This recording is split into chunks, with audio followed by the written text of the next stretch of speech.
حقیقتاً مومن ہے، جو واقعتاً ایمان کا رمز آشنا ہو گیا ہے، وہ سب سے زیادہ محبت کرتا ہے اللہ کے ساتھ۔ یہ اشد حبا للہ، یہ عبادت کا وہ باطنی روح والا پہلو۔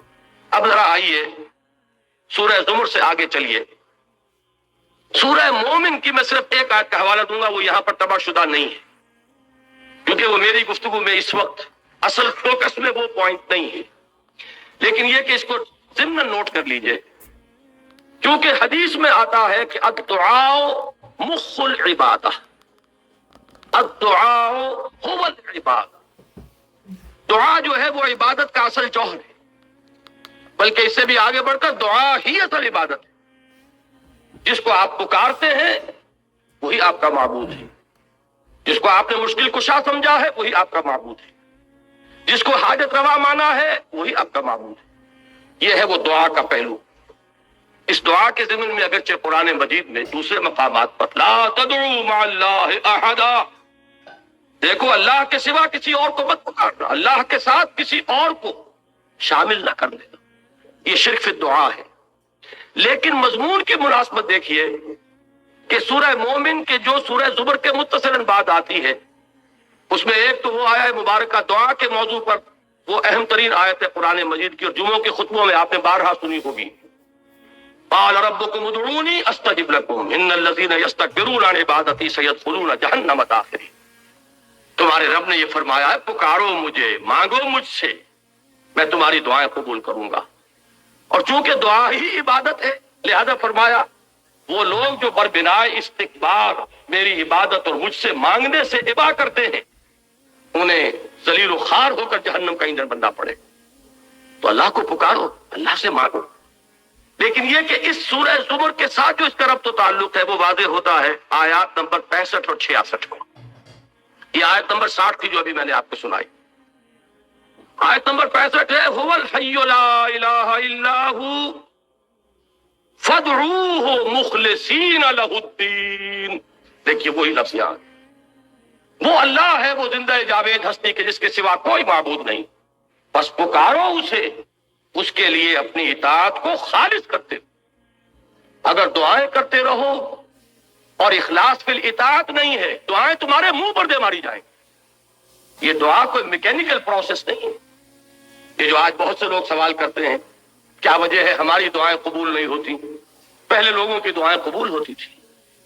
نبی اکرم صلی اللہ علیہ وسلم نے اس کی وضاحت کر دی ہے۔ آپ نے نقشہ کھینچا کہ ایک شخص ہے جو بہت دور سے سفر کر کے حرمین پہنچا ہوا ہے، ملتزم سے چمٹا ہوا ہے، یا جبل نور پر ڈھینگا مشتی کر کے اوپر پہنچا ہوا ہے، سب سے اوپر پہلوان قسم کا آدمی، اور اس نے ہاتھ اٹھائے ہوئے ہیں اور پکار رہا ہے اللہ کو۔ رجلا اشعث اکبر یطیل السفر، بڑا لمبا سفر کر کے آیا ہے، کپڑے غبار آلود ہیں، بال گردے سے اٹے ہوئے ہیں، یمد یدیہ الی السماء، اور اپنے دونوں ہاتھ آسمان کی طرف پھیلا رہا، یا رب یا رب۔ وَأَنَّا يُسْتَجَابُ لِذَلِكَ، اس شخص کی دعا کیسے قبول ہو؟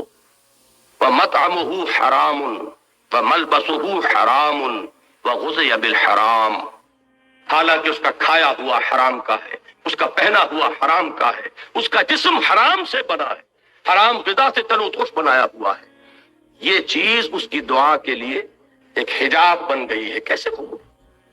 فَأَنَّا يُسْتَجَابُ لِذَلِكَ، ایسے شخص کی دعا قبول ہو تو کیسے؟ آپ کو کتابیں ملیں گی، دعا کی قبولیت کے مقامات کون کون سے ہیں، دعا کی قبولیت کے اوقات کون کون سے ہیں، یہ ساری چیزیں جمع ہو گئی۔ اس سے زیادہ متبرک مقام کوئی ہوگا؟ اس سے زیادہ مقدس مقام کوئی ہوگا؟ وہاں پر پہنچ کر بھی انسان دعائیں مانگ رہا، دعائیں اس کے منہ پر دے ماری جاتی۔ کیوں؟ کہ مخلصین لہ الدین، یہ شان نہیں، یہ نہیں ہے تو دعا نہیں۔ ہاں یہ بات ذہن میں رکھیے کہ در توبہ جو ہے وہ واہ ہے، کھلا ہوا ہے۔ آج توبہ کرے، وہیں پہنچ کر توبہ کرے، پختہ عزم کرے کہ پروردگار آج سے اخلاص فی الدین کے ساتھ تیری بندگی کروں گا، جو کچھ ہو چکا ہے اس کو معاف فرما دے، آئندہ کے لیے ایک عزم مصمم کرتا ہوں، تو توبہ کا دروازہ کھلا ہے۔ ما لم یغرغر، جب تک کہ موت کے آثار شروع نہ ہو جائے توبہ کا دروازہ کھلا ہے۔ باز آ ہرچ ہستی باز آ کر کافر و گبر و بت پرستی باز آ این درگاہ ماں درگاہ نومیدی نیست 100 بار اگر توبہ شکستی باز آ. توبہ کا دروازہ کھلا ہوا ہے لیکن عزم میں مصمم کرو گے تو ابھی دعا قبول ہوگی. یہی سورہ بقرہ میں آیا ہے وہ رمضان کے ذکر کے بعد فَإِذَا عِزَادَانْ فَلْيَسْتَجِيبُوا لِي وَلْيُؤْمِنُوا بِي لَعَلَّهُمْ يَرْشُدُونَ. میں کہا کرتا ہوں کہ یہ ون وے ٹریفک نہیں چل سکتا کہ تم ہم سے منوائے جاؤ. ہماری بھی تو مانو, جو ہم کہہ رہے ہیں اسے بھی تو سنو, ہماری پکار پر بھی تو لبیک کہو. یہ تو دو طرفی معاملہ ہے. فَاذْكُرُونِي أَذْكُرْكُمْ, تم مجھے یاد رکھو میں تمہیں یاد رکھوں گا. ان تنصر اللہ ینصرکم, اگر تم اللہ کی مدد کرو گے اللہ تمہاری مدد کرے. حدیث میں آتا ہے کہ میرا بندہ میری طرف چل کر آتا ہے تو میں دوڑ کر, وہ بارش بھر آتا ہے میں ہاتھ بھر آتا ہوں, وہ مجھے اگر اپنے دل میں یاد کرتا ہے میں بھی اسے اپنے جی میں یاد کرتا ہوں, وہ میرا ذکر اگر کسی محفل میں کرتا ہے میں اس سے بہت اعلیٰ محفل میں اس کا ذکر کرتا ہوں. یہ دو طرفہ معاملہ ہوگا, لہذا مجھ سے منوانا ہے تو میری مانو. فَلْيَسْتَجِيبُوا لِي وَلْيُؤْمِنُوا. اب اسی دعا کے مادے سے ایک لفظ اور بنتا ہے دعوت. دیکھیے انفرادیت سے اب میں اجتماعیت کی طرف جا رہا ہوں. انفرادیت سے اجتماعیت کا جو پل ہے وہ دعوت ہے. ایک اللہ کا بندہ جس نے انفرادی سطح پر Anyone in the United States is qualified for the new اس توحید کے عملی تقاضے کو اپنی زندگی میں پورا کر لیا, وہ بندہ رب بن گیا. وہ انشراح صدر سے کہہ سکتا ہے کہ انی عبد اللہ, میں اللہ کا بندہ ہوں. اب وہ کیا کرے گا؟ اب اسی کی دعوت دے گا. اس لیے کہ ایک فرد سے چراغ روشن ہوگا, دیے سے دیا جلے گا. یہ بات تم نے اگر اپنی زندگی میں اختیار کی ہے اب اس کو عام کرو. جس سے تم محبت کر رہے ہو اس کی محبت کی جوت جگاؤ دوسروں کے دلوں میں. جس کی اطاعت کو تم نے اپنے اوپر لازم کیا ہے اسی کی اطاعت کی طرف لوگوں کو بھی دعوت دو کہ اس کے سامنے جھکیں. یہ ہے مرکزی آیت سورہ حامیم السجدہ کی. وَمَنْ أَحْسَنُ قَوْلًا مِّمَّنْ دَعَا إِلَى اللَّهِ وَعَمِلَ صَالِحًا وَقَالَ إِنَّنِي مِنَ الْمُسْلِمِينَ. اس شخص سے بہتر بات اور کس کی ہوگی جو اللہ کی طرف بلائے اور اس کا اپنا عمل درست ہو. یہ نہیں ہے. یہ سورہ بقرہ میں یہودیوں کے بارے میں فرمایا گیا أَتَأْمُرُونَ النَّاسَ بِالْبِرِّ وَتَنْسَوْنَ أَنفُسَكُمْ وَأَنْتُمْ تَتْلُونَ الْكِتَابَ فَلَا تَعْقِلُونَ. کیا تم لوگوں کو نیکی کی دعوت دیتے اور اپنے آپ کو بھول جاتے ہو؟ حالانکہ کہ تم کتاب پڑھ رہے ہو تو کیا تم عقل سے کام نہیں لیتے؟ یہ ان کا طرز عمل تھا جو بدقسمتی سے آج ہم نے بھی اپنایا ہوا ہے. لیکن یہ کہ اصل میں دعوت کا مقام آتا ہی اس کے بعد ہے کہ خود اللہ کے بندے بنو, کہو کہ میں ہوں اللہ کا فرما بردار, اور اب لوگوں کو دعوت دو. وَمَنْ أَحْسَنُ قَوْلًا مِّمَّنْ دَعَا إِلَى اللَّهِ وَعَمِلَ صَالِحًا وَقَالَ إِنَّنِي مِنَ الْمُسْلِمِينَ. یہ ہے سورہ حامیم السجدہ کی مرکزی آیت. اب اس دعوت کا ہدف کیا ہے, یہ ہے میری گفتگو کا اہم ترین حصہ. اس دعوت کا ہدف کیا ہے؟ کیا صرف کچھ نمازیں پڑھنے والوں کی تعداد زیادہ کر دینا؟ کیا صرف کچھ داڑھی والوں کی تعداد کا تناسب معاشرے میں بڑھا دینا؟ کیا شے؟ یقیناً جب اسلامی دعوت ہوگی تو اس سے یقیناً نماز پڑھنے والوں کی تعداد زیادہ ہوگی. جو بھی اس دعوت کو قبول کریں گے وہ اتباع سنت میں حضور صلی اللہ علیہ وسلم کی سنت کی پیروی کرتے ہوئے داڑھی بھی رکھیں گے. لیکن کیا یہ اصل ہدف ہے؟ اس لیے کہ ہر کوشش کو آپ ایسس کرتے ہیں ہدف کے حوالے سے. ٹارگٹ کیا, جانا کہاں تھا, مقصود کیا ہے, منزل کیا ہے, اس کے اعتبار سے اسسمنٹ ہوگی کہ کچھ آگے بڑھے کہ نہیں بڑھے. وہ قدم ہمارا آگے بڑھ رہا ہے یا مار ٹائم کر رہے ہیں ایک جگہ پر کھڑے ہوئے. حرکت تو ہے لیکن کوئی فاصلہ طے نہیں ہو رہا. یہ سارا اصل میں with reference to the goal, جو بھی آپ کا ہدف ہے. ہدف کیا ہے اس دعوت کا؟ وہ ہے جو سورہ شورى کی یہ آیات 13 تا 15 جو اس موضوع پر قرآن مجید کا ضربہ سلام ہے. شرع لکم من الدین, تمہارے لیے بھی مقرر کیا ہے دین میں سے یا دین کے بارے میں. یہ دونوں ترجمے ہو سکتے ہیں لیکن نتیجے کے اعتبار سے کوئی فرق واقع نہیں ہوگا مفہوم میں. اب اتنا وقت نہیں ہے کہ میں ان کی باریکیوں میں جاؤں. کیا چیز مقرر کی ہے؟ وہی ما وصى به نوحا, جس کی وصیت کی تھی اللہ نے نوح کو علی نبینا علیہ الصلوۃ والسلام، والذی اوحینا الیک، اور جو اے محمد ہم نے وحی کی ہے آپ کی جانب صلی اللہ علیہ وسلم، وما وصینا بہ ابراہیم و موسیٰ و عیسیٰ، اور جس کی ہم نے تاکید کی تھی ابراہیم کو اور موسیٰ کو اور عیسیٰ کو علی نبینا علیہ الصلوۃ والسلام۔ اب وہ ہے کیا؟ ان اقیموا الدین ولا تتفرقوا فیہ، دین کو قائم کرو۔ یہ دین ایک اجتماعی نظام کی حیثیت سے پوری اجتماعی زندگی پر غالب ہے، اس لیے کہ انسان آپ کو معلوم ہے گریگوریس اینیمل ہے، متمدن حیوان ہے، مل جل کر رہتا ہے۔ تمدن نے بڑے ارتقائی مراحل طے کیے ہیں۔ کبھی انسان غاروں میں رہتا تھا تو کوئی اجتماعیت تھی ہی نہیں، انفرادیت ہی انفرادیت تھی۔ اس سے آگے قبیلے کا نظام بنا تو کچھ نہ کچھ اجتماعیت آئی، اور دیکھیں نوٹ کریے جیسے جیسے اجتماعیت آئے گی انفرادیت کا دائرہ تنگ ہو جائے گا۔ آپ فلاں قبیلے کے ہیں، یہ اس کی رسم ہے، یہ اس کی ریت ہے، یہ اس کی روایت ہے، یہ اس کا شیخ ہے، اس کا کہنا ماننا پڑے گا، چاہے کسی جوان کا خون کھول رہا ہو، لیکن یہ کہ قبیلے کی روایت ہے، قبیلے کا نظم ہے، قبیلے کی قانون ہے، آپ کو پابندی کرنی پڑے۔ جہاں بھی نظام کی طرف پہلا قدم آیا ہے انفرادیت کا دائرہ سپڑنا شروع۔ اب بعض شہر تو ایسے تھے جو ایک ہی قبیلہ ان میں آباد تھا، اس سے اگلا سٹیپ جو انسان نے لیا ہے اجتماعیت کی طرف، چند قبیلوں نے مل جل کر ایک شہر میں رہنا شروع کیا۔ اس سے وہ چیز وجود میں آئی جسے آپ شہری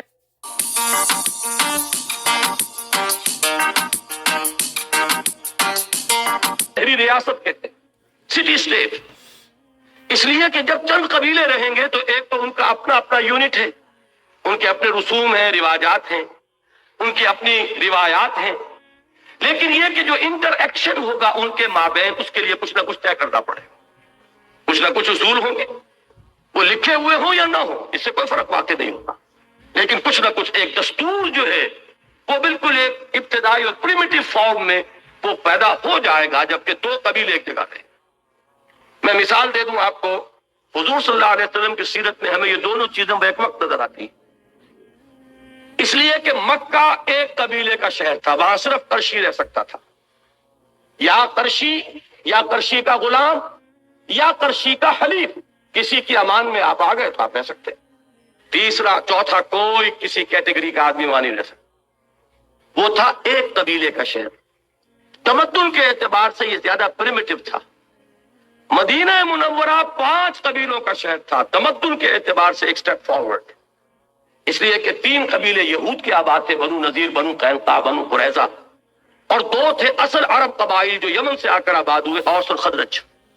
اب ظاہر بات ہے کہ ان کے مابین کچھ نہ کچھ طے ہوگا، قبیلے کا اپنا نظام تو چلے گا اپنی روایات کے مطابق، لیکن یہ کہ آپس میں معاملہ ہوگا تو کیسے ہوگا، کچھ نہ کچھ بات طے کرنی ہوگی۔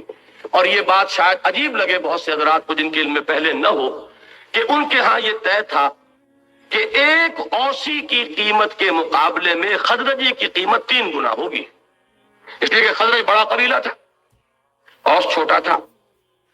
تو اگر کوئی خزرجی قتل کر دے اوسی کو تو فرض کیجئے کہ 10,000 دینے پڑے، تو اگر کوئی اوسی قتل کر دے گا خزرجی کو تو 30,000 دینے پڑے۔ اب آپ سوچئے کہ جو اوسی نوجوان ہوتے ہوں گے ان کے خون کھولتے ہوں گے کہ نہیں، کہ کیا میرے خون کی قیمت اس خزرجی کے مقابلے میں کیا ہے، یہ مجھ سے کو اعلیٰ تر ہے، لیکن یہ کہ طے ہے، قبیلے کا آپس میں معاملہ بنا ہوا ہے، ماننا پڑے گا۔ تو یہ سٹی اسٹیٹ قائم ہوئی۔ سٹی اسٹیٹ سے آگے بڑھے آپ تو بڑی بڑی مملکتیں، ایمپائرس، اور حضور کے زمانے میں بھی یہ 2 ایمپائرس تھے، Roman empire and the Persian empire, یہ 2 عظیم اس وقت کی سپر پاورز تھیں۔ تاریخ کئی صدیوں سے جھولا جھول رہی تھی ان دونوں کے مابین، کبھی رومی آگے بڑھتے تھے، ایرانیوں کو دھکیل دیتے تھے پیچھے، کبھی ایرانی آگے بڑھتے تھے، رومیوں کو دھکیل دیتے تھے، کبھی تو وہ بالکل یورپ تک جا پہنچاتے تھے، جیسے کہ خسرو کے زمانے میں، سائرس کے زمانے میں ہوا ہے۔ بہرحال یہ بھی جو تمدن کی سطح موجود تھی، اس کے بعد اب ایک سٹیپ اس کے بعد سے آج تک انسان نے لیا ہے، اور وہ یہ ہے کہ اب کانسیپٹ آف اسٹیٹ، ریاست کا تصور۔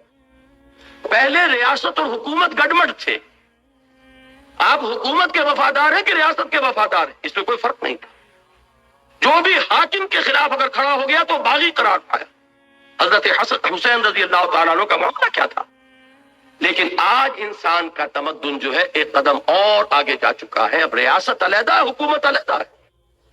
ریاست ہے اصل شے جس کی وفاداری ہے، ریاست ہے کہ جس کے ساتھ آپ کا تعلق ہے. حکومت کو تو بنانا یہ آج عوام کا حق تسلیم کیا گیا.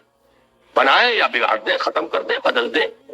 تو یہ جو کانسیپٹ ہے اسٹیٹ کا، اب یہاں بات بہت آسان ہو گئی ہے کہ توحید کا عملی تقاضا اجتماعی سطح پر کیا ہوگا کہ ایک اسلامی ریاست جو بہمہ وجوہ اسلامی ہو، جو پوری انسانی زندگی اور اس کے جملہ اجتماعی پہلوؤں کو اپنے ہاتھ میں لے لے، اس پر اللہ کا دین غالب ہو جائے.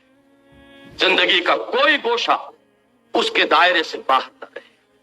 سماجی نظام ہو تو اس کے تحت، معاشی نظام ہو تو اس کے تحت، سیاسی نظام ہو تو اس کے تحت، قانون فوجداری ہو تو اس کا، قانون دیوانی ہو تو اس کا، قانون شہادت ہو تو اس کا، قانون وراثت ہو تو اس کا. اس میں صرف اکوموڈیٹ کرتی ہے اسلامی ریاست کہ مائنورٹیز کو پرسنل لا میں ان کو اجازت دے دی جائے گی. وہ عبادت جس طرح چاہیں کریں، شادی بیاہ جیسے چاہیں کر لیں، نکاح طلاق کے جو قوانین چاہیں بنا لیں، لیکن یہ ہے کہ لا آف دی لینڈ وہ اللہ کا ہوگا. یہ ہے اقامت دین. دین کو ایک نظام کی حیثیت سے قائم کر دینا کہ وہ صرف انفرادی افیئر بن کر نہ رہ جائے. میں نے تو جیسا کہ عرض کیا تھا نا کہ وہ ہمارے ہاں تو انفرادی بھی نہیں رہا، وہ صرف عقیدے کی چیز بن کر رہ گیا. یہ توحید کی تکمیل جو ہوگی اس وقت ہوگی، وہ جس کو اقبال نے کہا ہے نا کہ وقت فرصت ہے کہاں، کام ابھی باقی ہے، نور توحید کا اتمام ابھی باقی ہے. یہ نور توحید کا اتمام کب ہوگا؟ جبکہ پورے اجتماعی نظام پر اللہ کا دین غالب ہو جائے.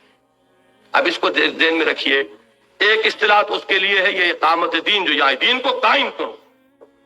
اس میں تھوڑا سا اشتباہ بعض حضرات پیدا کرتے ہیں کہ اس کا ترجمہ تو ہے دین کو قائم رکھو. اور میں عرض کیا کرتا ہوں، جیسے میں نے وہاں عرض کیا تھا کہ وقت نہیں ہے تفصیل میں جانے کا، ورنہ میں اس کی وضاحت کر دیتا کہ نتیجے کے اعتبار سے نہ اس میں فرق ہے نہ اس میں فرق ہے. اس قائم رکھو اور قائم کرو کا بہترین جو معاملہ سمجھ میں آ جائے گا وہ ایک خیمے کی مثال سے. خیمہ اگر کھڑا ہے تو آپ اسے کھڑا رکھیں گے، خیمہ گر گیا ہو تو اسے کھڑا کریں گے.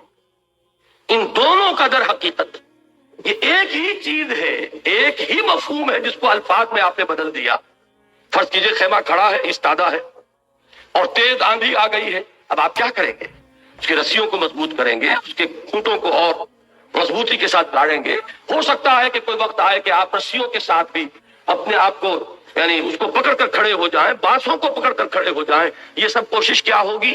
خیمے کو قائم رکھنا اگر وہ کھڑا ہے، اور اگر خیمہ گر گیا ہو تو خیمے کو کھڑا کرنا. اب رکھنا جے مانی دار. یہی ہے اقامت دین کا مفہوم. دین قائم ہے تو قائم رکھو، قائم نہیں ہے تو قائم کرو. ان اقیم الدین کہ پوری اجتماعی زندگی میں اصل الاصول یہ ہو جائے. اب چونکہ آج کی اس مجلس کی صدارت کر رہے ہیں ایک بہت ماہر اور ہمارے ہاں کے مشہور قانون کے جاننے والے اور اب تو قانون کے تحت فیصلے صادر کرنے والے، تو میں تھوڑا سا کچھ مجھے نظر آئے ہیں کالے کوٹ اور بھی کہ شاید اس ان کے لیے دلچسپی کی بات ہو یہ کہ واقعہ یہ ہے کہ اسلامی ریاست کے لیے صرف ایک دفعہ کافی ہے. ایک دفعہ جو ہمیشہ سے ہمارے ہاں دستوروں میں رہی ہے، ہر دستور میں رہی ہے. اور میں واقعتاً داد دیتا ہوں، مجھے معلوم نہیں کس نے یہ الفاظ اس کے کوائن کیے اور فریم کیے ہیں، لیکن حقیقتاً نہایت جامع الفاظ ہیں. No legislation will be done repugnant to the Quran and the Sunnah. That's all. یہ بالکل کافی ہے. 100% آپریٹو اس کو کر دیجیے. اس میں سے ایک چیز کو بھی مستثنا رکھا تو سب کی نفی ہو جائے. وہ ہو جائے گا وہ آیا مبارکہ افتؤمنون ببعض الکتاب وتکفرون ببعض فما جزاء من يفعل ذلك منكم الا خزي في الحياة الدنيا ويوم القيامة يردون الى اشد العذاب وما الله بغافل عما تعملون. کیا تم ہماری کتاب اور شریعت کے ایک حصے کو مانتے اور ایک کو نہیں مانتے؟ تو جو کوئی بھی تم میں سے یہ روش اختیار کرے گا، اس کی سزا اس کے سوا اور کچھ نہیں ہے کہ اسے دنیا میں ذلیل و خوار کر دیا جائے اور قیامت کے دن شدید ترین عذاب میں جھونک دیا جائے۔ اور کان کھول کر سن لو کہ اللہ غافل نہیں ہے اس سے کہ جو کچھ تم کر رہے ہو۔ تمہارے ظاہر کو نہیں دیکھے گا، وہ تمہارے ایک ایک عمل سے واقف ہے۔ وَمَا اللَّهُ بِغَافِلٍ عَمَّا تَعْمَلُونَ۔ تو اگر ایک چیز کو بھی مستثنا کر دیا، مالیاتی معاملات مستثنا، آئلی قانون مستثنا، ہر شے کی نفی ہو گئی۔ آپ بڑی سے بڑی کورٹ بنا کر بٹھا دیجئے، بڑے سے بڑے علماء کو بٹھا دیجئے، اگر آپ نے شریعت کورٹ بنائی ہے، اگر آپ نے ایک پہلو سے بھی ان کے ہاتھ باندھ دیے تو کل کی نفی ہے۔ یہاں تو کل چاہیے، مخلصین لہ الدین، جیسے ایک فرد چاہے وہ کتنی ہی نمازیں پڑھ رہا ہو، روزے رکھ رہا ہو، اگر اس نے اللہ کی حرام کی ہوئی کسی شے کو اپنے لیے حلال ٹھہرا لیا، اس نے اپنی ہر شے کی نفی کر دی۔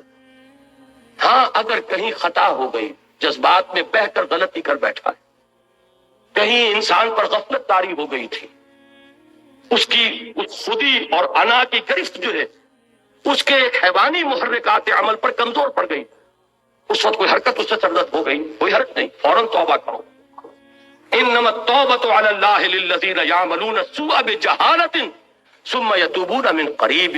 اللہ تعالیٰ نے اپنے ایسے بندوں کی توبہ کو قبول کرنا اپنے اوپر واجب کر لیا ہے جو نادانی میں جذبات کی رو میں بہ کر کوئی غلط حرکت کر بیٹھتے ہیں لیکن پھر فوراً رجوع کرتے ہیں، اس لیے کہ جذبات کا طوفان جو ہے، میں ابھی کوئٹے میں مثال دے کر آیا ہوں، پہاڑی علاقے کے لوگ خوب سمجھتے ہیں، ہمارے میدانی علاقوں میں سیلاب آتا ہے تو رفتہ رفتہ آتا ہے، جاتا ہے تو بھی جاتے جاتے جاتا ہے، اور پہاڑی علاقوں میں آتا ہے تو طوفان آنن فانن اور جاتا بھی اسی طرح ہے۔ جذبات کا معاملہ بھی یہ ہے، اس میں طوفان آتا ہے، جوش آتا ہے، وہ بھی بڑی تیز رفتاری سے، لیکن پھر وہ جاتا بھی اسی رفتار سے۔ تو جذبات کی رو میں بہ کر کوئی عمل انسان نے اگر کیا ہے تو جیسے ہی وہ جذبات کا ریلا گزر جائے گا سیلاب کا، فوراً ہوش میں آئے گا یہ میں کیا کر بیٹھا، یہ مجھ سے کیا ہو گیا۔ اب اس کے اندر پشیمانی پیدا ہوئی، وہ اس پشیمانی کے ساتھ، دیکھیے اقبال کا یہ شعر آپ کو معلوم ہوگا، بالکل نوجوانی کا، اس پر داغ دہلوی نے یہ کہا تھا کہ صاحبزادے اس عمر میں، اور یہ شعر موتی سمجھ کے شان کریمی نے چن لیے قطرے جو تھے میرے عرق انفعال کے۔ یہ پشیمانی سے جب پیشانی جو ہے عرق آلود ہو جاتی ہے تو اللہ تعالیٰ کو بہت محبوب ہے۔ اللہ تعالیٰ اپنے اس بندے کو بہت محبت بھری نگاہ سے دیکھتے ہیں کہ اس سے خطا ہو گئی تھی لیکن اس پر فوراً پشیمانی طاری ہوئی ہے اور اس کی پیشانی عرق آلود ہو گئی، اللہ تعالیٰ اس توبہ کو قبول کرتا ہے۔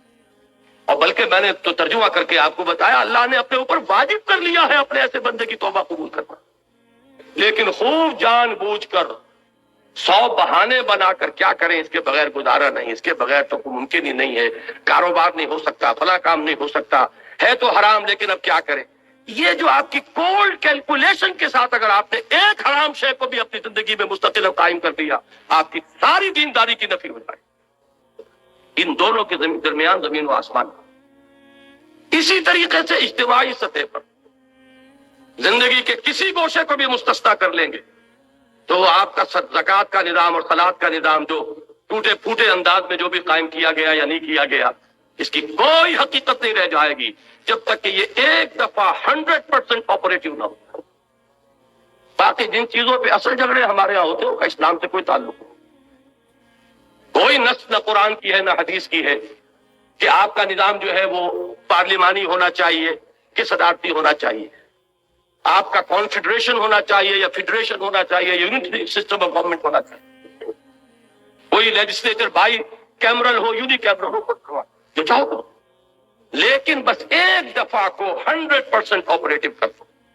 ہر شخص کو ہر وقت یہ حق حاصل ہو کہ وہ عدالت عالیہ کا جا کر کنڈا کھٹکھٹائے کہ جناب میں ثابت کرتا ہوں کہ فلاں قانون کی فلاں دفعہ کتاب و سنت کے خلاف، کیجئے، آئیے، علماء آئے، جو آئے آگو کریں، ثابت کر دیں گے تو وہ کل عدم ہو جائے۔ اگر کوئی پارلیمنٹ کے زیر غور ہے کوئی قانون، ابھی وہ بل کی شکل میں ہے، ابھی وہ تجویز کی صورت میں ہے، اسی کو آپ کھٹکھٹا سکتے ہیں کہ اس کی فلاں شق جو ہے وہ کتاب و سنت کے منافی میں ثابت کرتا ہوں، وہ اسی وقت ختم ہو جائے گا۔ اس ایک چیز کو آپ قائم کر دیجئے کہ مطاع مطلق اللہ ہے اور زندگی کا کوئی گوشہ اس سے مستثنا نہیں، اس کے دین کا غلبہ ہے پورے کے پورے نظام اطاعت پر۔ میں عرض کر رہا تھا کہ یہ قرآن مجید میں اصطلاحات متعدد ہیں، مفہوم ایک ہی ہے۔ بالکل آغاز میں فرمایا گیا تھا یا ایھا المدثر قم فانذر وربک فکبر، اے لحاف میں لپٹ کر لیٹنے والے صلی اللہ علیہ وسلم، اب اٹھو، کمر کس لو، اپنی عملی جد و جہد کا آغاز کرو۔ اور اس کا نقطہ آغاز کیا ہے؟ انذار، آخرت کی خبر دینا۔ نیند کے ماتوں کو جگاؤ، یہ سمجھے ہوئے ہیں کہ یہی بس دنیا ہی دنیا ہے، کوئی آخرت نہیں، کوئی حساب کتاب نہیں۔ انہیں بتاؤ کہ ایک دن اٹھنا ہے مرنے کے بعد، اور اپنے رب کے حضور میں حاضری ہے، جواب دہی۔ اور تمہاری اس عملی جد و جہد کی منزل کیا؟ رب کو بڑا کرو، یعنی رب کی بڑائی نافذ کرو۔ وہ نظام ہو جائے کہ جس میں مانا جائے کہ سپریم اتھارٹی اللہ، ان الحکم الا للہ۔ اسی لیے میں نے سورہ بنی اسرائیل کی جو آخری آیت پڑھی تھی اپنے خطاب کے آغاز میں، وہ اس اعتبار سے کہ وہ آیت بھی میرے نزدیک توحید کے موضوع پر جامع ترین آیات میں سے قرآن مجید ہے۔ قل الحمد للہ الذی لم یتخذ ولدا، کہو کہ کل شکر اور کل تعریف اس اللہ کے لیے جس نے کسی کو اپنا بیٹا اولاد نہیں بنایا۔ نمبر ایک، وَلَمْ يَكُنْ لَهُ شَرِيكٌ فِي الْمُلْكِ، اس کا کوئی ساجی نہیں ہے حکومت میں، حاکم حقیقی صرف وہ۔ وَلَمْ يَكُنْ لَهُ وَلِيٌّ مِّنَ الذُّلِّ، نہ ہی اس کا کوئی دوست ہے اس کی کسی کمزوری کے باعث۔ تم دوستیاں پالتے ہو اپنی کمزوری کی وجہ سے کہ دوست کبھی کام آئے گا۔ جب اس وجہ سے کسی کی دوستی پالتے ہو تو دوست کی ناجائز بات بھی ماننی پڑتی ہے۔ اللہ کے دوست ہیں، اولیاء اللہ ہے، لیکن کسی ظلم کے باعث نہیں، کسی کمزوری کے باعث نہیں ہے کہ اس کا کوئی ولی اس سے کوئی ناروا بات تسلیم کرا سکے۔ وَكَبِّرْهُ تَكْبِيرًا، اور اسے بڑا کرو جیسے کہ اس کی بڑائی کا حق ہے۔ ہماری بدقسمتی ہے کہ تکبیر کے معنی بھی ہم نے سمجھ لی اللہ اکبر کہنا۔ بہت جوش آیا اور نعرہ تکبیر، اور زور سے مارا نعرہ، اور ساری جو سٹیم آؤٹ ہو گیا، سارا جوش وہیں کا وہیں، آگے عمل کے لیے کچھ رہتا ہی نہیں۔ اور تکبیر کے معنی یہ سمجھے کہ اللہ اکبر کہنا، حالانکہ اللہ اکبر کہنا تو اس کے معنی جزواً یا مجازن ہوں گے۔ تکبیر کے لفظی معنی کیا ہے؟ کسی شے کو بڑا کرنا۔ اس میں تصغیر تو آپ نے پڑھا ہوگا گرامر میں، کسی چیز کو چھوٹا کرنا۔ ریور سے ریولیٹ، بک سے بکلیٹ، یہ چھوٹا کرنا، اس میں تصغیر ہے۔ کتاب سے کتابچہ۔ تسہیل کے معنی کیا ہے؟ کسی شے کو آسان بنانا۔ تکبیر کے معنی کسی کو بڑا کرنا۔ اللہ بڑا تو ہے لیکن اس کی بڑائی یہاں نافذ نہیں ہے، قائم نہیں ہے، مانی نہیں جا رہی، اس کی بڑائی کو نافذ۔ یہ ہے ہدف محمد الرسول اللہ صلی اللہ علیہ وسلم کا، پوری جد و جہد کا جو ہدف ہے۔ یہی وہ چیز ہے جو یہاں فرمائی ان اقیم الدین، یہی وہ چیز ہے کہ جو قرآن مجید کی مدنی صورتوں میں 3 جگہ پر آئی۔ هو الذی ارسل رسولہ بالہدی ودین الحق لیظہرہ علی الدین کلہ، وہی ہے اللہ جس نے بھیجا اپنے رسول کو صلی اللہ علیہ وسلم الہدی اور دین حق دے کر، تاکہ غالب کریں اسے کل کے کل دین پر، پورے کے پورے نظام اطاعت پر۔ کوئی بھی حصہ مستثنا رہ گیا، آپ کو معلوم ہے کہ کل میں سے چاہے چھوٹا سے چھوٹا جز نکال لیں، باقی جو ہوگا وہ بھی اب کل نہیں جز رہ جائے گا۔ 100 میں سے 1 نکال لیں گے تو 99 بھی کل نہیں ہے، وہ بھی اس کا ایک جز ہے۔ تو کوئی چیز بھی نکل گئی تو علی الدین کلہ ہی کا تقاضا ختم ہو گیا۔ یہی مفہوم آیا ہے سورہ انفال میں، اور یہ کب آیا؟ جبکہ حضور کی وہ انقلابی جد و جہد جس پر مجھے تفصیل سے گفتگو کل کرنی ہے انشاءاللہ، وہ جو آپ کو کوئی ایک نقشہ تھا تقسیم ہوا ہوگا، نارتھ ناظم آباد میں میری ایک تقریر کل ہے۔ یہ جو تکبیر رب ہے یا اقامت دین ہے یا اظہار دین الحق علی الدین کلہ ہے، اس کے لیے جدید اصطلاح ہے اسلامی انقلاب۔ وہ اسلامی انقلاب کیا ہے؟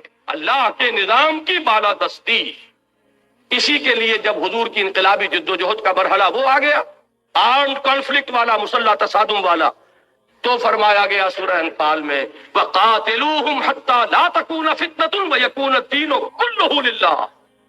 اے مسلمانوں، اب جب کہ تمہاری تلواریں نیاموں سے باہر آ گئی ہیں، اب یہ واپس نیام میں نہیں جائیں گی جب تک کہ بغاوت اور فتنہ اور فساد بالکل فرو نہ ہو جائے، اور دین کل کا کل صرف اللہ کے لیے۔ یہ کل کے لفظ پر غور کیجئے۔ آپ نے اگر کچھ اجزاء کو سمیٹ کر اور سمجھا ہوا ہے کہ آپ نے دین کو سینے سے لگا رکھا ہے، تو یہی ہے اصل میں مبادلہ، یہی ہے سنویت، یہی ہے تسلیس۔ کہیں دین انسان کے نظام زندگی کو 3 حصوں میں تقسیم کر دیا گیا۔ اسلام ہمارا دین ہے، بلکہ دین کی بجائے وہاں لفظ مذہب ہونا چاہیے تھا، اور جمہوریت ہماری سیاست ہے، اور سوشلزم ہماری وہ معاشیت کہا کرتے تھے معیشت کی بجائے۔ بہرحال یہ تسلیس ہے، اور جو سیکولرزم ہے یہ سنویت ہے کہ ایک ہمارا اجتماعی نظام ہے، اس کا مذہب سے کوئی تعلق نہیں، مذہب کا تعلق جو ہے وہ نماز روزے پرسنل لا سے ہے، یہ سنویت ہے۔ توحید کیا ہے کہ پوری انسانی زندگی ایک وحدت ہے، ایک ایسی وحدت کہ جس کا کوئی حصہ بھی اس سے منفک نہ ہونے پائے، این آرگینک ہول، حیاتیاتی وحدت۔ ایک ان آرگینک ہوتا ہے معاملہ، اگر آپ کا لوہا پڑا ہوا 10 من، آپ نے اس میں سے 2 من ادھر کر دیا، 8 من ادھر کر دیا، لیکن ہاتھی کا جو آرگینک ہول ہے وہ اگر 50 من کا ہے تو اس کو 20-20 من کے 2 حصوں میں کرو گے تو وہ ختم ہوتا ہے۔ یہ جو حیاتیاتی وحدت ہے، آرگینک ہول، اسلام ایک نظام زندگی کی حیثیت سے ایک آرگینک ہول ہے۔ اب میں یہ کل عرض کرنے والا ہوں اصل میں کہ اسلامی نظام جسے ہم کہتے ہیں اجتماعی نظام، وہ بھی در حقیقت اسی نقطۂ توحید That's sick, man!